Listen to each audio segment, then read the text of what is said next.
नमस्कार, स्वागत है आप सभी का आपके साथ। मैं हूं प्रिया सिन्हा। तो क्या होर्मुज में अमेरिकी जहाज पर अटैक ट्रंप की साजिश का हिस्सा था, या फिर होर्मुज पर नियंत्रित साबित करने का ईरानी षड्यंत्र? दरअसल 7 और 8 अप्रैल को एक बार फिर पूरी दुनिया की निगाह मिडिल ईस्ट पर आकर ठहर गई थी।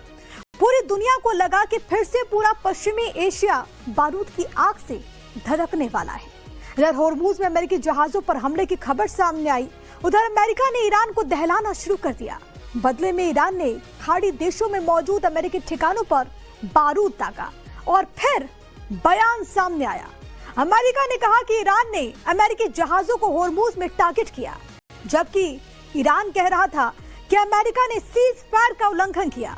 इसके बाद कई थ्योरीज एक के बाद एक सामने आने लगी। कुछ एक्सपर्ट्स ने तो कहा कि यह हमला कोई दुश्मन का नहीं बल्कि खुद डोनाल्ड ट्रंप का मास्टर प्लान था। सवाल है क्यों? तो जवाब है क्योंकि ट्रंप को पता है कि भय बिनु होए न प्रीत, मतलब बिना डर के प्यार भी नहीं होता। और ईरान को झुकाने के लिए अमेरिका शुरू से इसी टैक्टिक्स पर चल रहा है। दूसरी ओर यह भी कहा जा रहा है कि ईरान ने हमला किया और ये सब कुछ ट्रंप को पहले से पता था।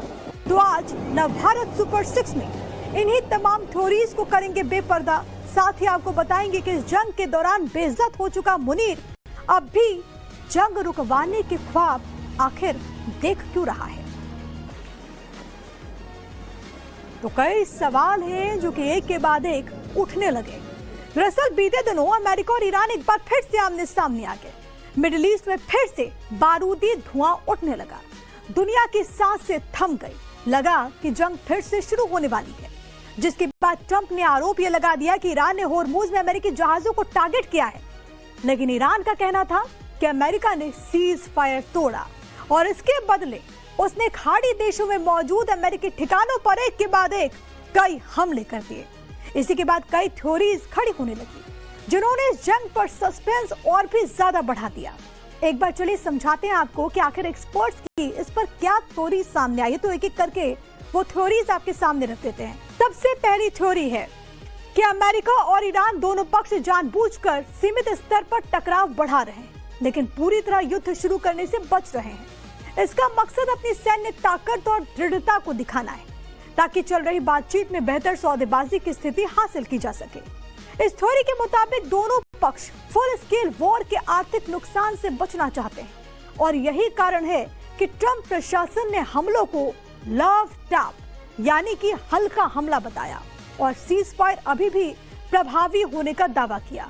एक और थ्योरी यह है कि हालिया होर्मुज स्ट्रेट टकराव अमेरिका या उसके सहयोगियों की तरफ से जानबूझकर उकसावा या प्रोवोकेशन था, ताकि ईरान को जवाबी कार्रवाई करने के लिए मजबूर किया जा सके और फिर अमेरिका खुद को सेल्फ डिफेंस बताकर हमले को जस्टिफाई करते। दावा यह भी किया गया कि अमेरिका ने सीज फायर का उल्लंघन करते हुए ईरानी तेल टैंकर्स और जहाजों पर हमले किए। साथ ही दक्षिणी ईरान के सिविलियन इलाकों पर एयर स्ट्राइक्स किए गए। इस पर ईरान का आधिकारिक वर्जन है कि अमेरिकी सेना ने पहले ईरानियन वेसल्स पर हमला किया, जिसके जवाब में ही ईरान ने यूएस नेवी शिप्स पर मिसाइल और ड्रोन बरसाए। अब तीसरी थ्योरी क्या है, ये भी जरा आपके सामने रखते हैं। ईरान ने होर्मुज स्ट्रेट में अमेरिकी नौसेना के जहाजों पर जानबूझकर हमला किया, ताकि स्ट्रेट पर अपना नियंत्रण, अपने होल्ड को वो स्ट्रॉन्ग करे, मजबूत कर सके और इस डील में फायदा हासिल करने के साथ अमेरिका को दबाव में रखा जाए। अमेरिका के मुताबिक ईरान ने अनप्रोवोक्ड अटैक्स शुरू किए, जबकि यूएस नेवी डिस्ट्रॉयर्स अंतर्राष्ट्रीय जलमार्ग से गुजर रहे थे। इन हमलों का मकसद होर्मुज को अपना समुद्री क्षेत्र बनाना था, जहां पर ईरान ने नई एजेंसी बनाकर टोल्स और रिस्ट्रिक्शंस लगाए थे। और इस पर अमेरिका का ये दावा है कि उसने धमकी को इंटरसेप्ट कर लिया और सेल्फ डिफेंस में ईरानी मिलिट्री फैसिलिटीज पर टारगेटेड स्ट्राइक्स किए। तो ये तमाम थ्योरीज हैं जो कि एक के बाद एक सामने आ रहे हैं। वहीं अब इस पूरे तनाव को लेकर के, क्योंकि हलचल लगातार तेज है, अब अमेरिका और ईरान के बीच एक बार फिर से तनाव बढ़ता हुआ नजर आ रहा है। दोनों देश एक बार फिर से आमने सामने आ गए और इसी बीच भारत के पूर्व रॉ एजेंट लकी बिस्ट ने इस हमले के पीछे अमेरिका का ही षड्यंत्र होने का संदेह जताया। बिस्ट ने कहा कि अमेरिका की चाल हो सकती है ताकि उसे ईरान पर हमला जारी रखने की वजह मिल पाए। सुनिए उनका क्या कहना है। 3 दिन पहले ही आगाह कर दिया था कि ये शांति और सीज फायर का नाटक सिर्फ दुनिया को गुमराह करने के लिए है। अब देखिए क्या हुआ। डोनाल्ड ट्रंप कह रहे हैं ईरान ने उनके जहाजों पर मिसाइल दागी और उन्होंने जवाबी कार्रवाई की है। लेकिन बड़ा सवाल ये है, क्या ऐसा तो नहीं कि अमेरिका ने यह हमला खुद पर ही करवाया हो। इसका सीधा गणित अमेरिकी कानून से जुड़ा है। सेल्फ डिफेंस का बहाना बनाकर ट्रंप को अमेरिकी संसद से बिना परमिशन लिए सैन्य कार्रवाई जारी रखने की 60 दिन की मोहलत फिर से मिल जाएगी। संसद में जवाब देने से बचने और इस युद्ध की आग को और भड़काने के लिए ये एक बहुत बड़ी और सोची समझी प्लानिंग है। CIA और MI6 का खेल बहुत गहरा है। और अब लकी बिष्ट ने अपने इस पोस्ट में 3 दिन पहले आगाह करने की भी बात कही है। दरअसल लकी बिष्ट ने अपने एक पुराने सोशल मीडिया पोस्ट का भी जिक्र किया, जिसमें उन्होंने बताया कि ट्रंप का शांति का दिखावा दुनिया के लिए सबसे बड़ा धोखा है। ट्रंप का शांति का नाटक दुनिया के लिए सबसे बड़ा धोखा है। ग्राउंड इंटेल साफ है कि ईरान से वार्ता सिर्फ दुनिया को गुमराह करना है। असल में अमेरिका और पीछे छुपी नाटो शक्तियां एक विनाशकारी हमले का ब्लूप्रिंट फाइनल कर चुकी हैं। ये आग सिर्फ मिडिल ईस्ट तक नहीं रुकेगी। चीन से कूटनीति का दिखावा करते हुए ताइवान को 11.1 बिलियन के घातक हथियार सौंपे जा चुके हैं। दिसंबर आते आते ये खौफनाक खेल चीन ताइवान युद्ध भड़काएगा। तैयार रहिए, दुनिया को तेजी से विनाशकारी युद्ध की ओर धकेला जा रहा है।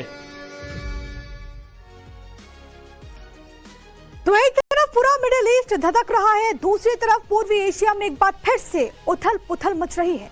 बीजिंग के युद्धपोत ताइवान के आसमान में गश्त लगा रहे हैं। दर्जनों चीनी लड़ाकू विमान ताइवान की हवाई सीमा का उल्लंघन कर चुके हैं। राष्ट्रपति लाई चिंग-ते की सरकार चीनी दबाव के बावजूद लोकतंत्र की रक्षा की कसम खा चुकी है। तो क्या यह इतिहास का सबसे खतरनाक अध्याय लिखने की प्लानिंग है, जिसकी आशंका खुद पूर्व रॉ एजेंट लकी बिष्ट जता रहे हैं? आखिर चीन और ताइवान के बीच विवाद क्या है, वो हम आपको समझाने की अब कोशिश करते हैं कि आखिरकार ये मसला क्या है। दरअसल चीन ताइवान को अपना अभिन्न अंग मानता है। 1949 के चाइनीज सिविल वॉर के बाद रिट्रीट हुई रिपब्लिक ऑफ चाइना सरकार को ब्रेकअवे प्रोविंस कहता है।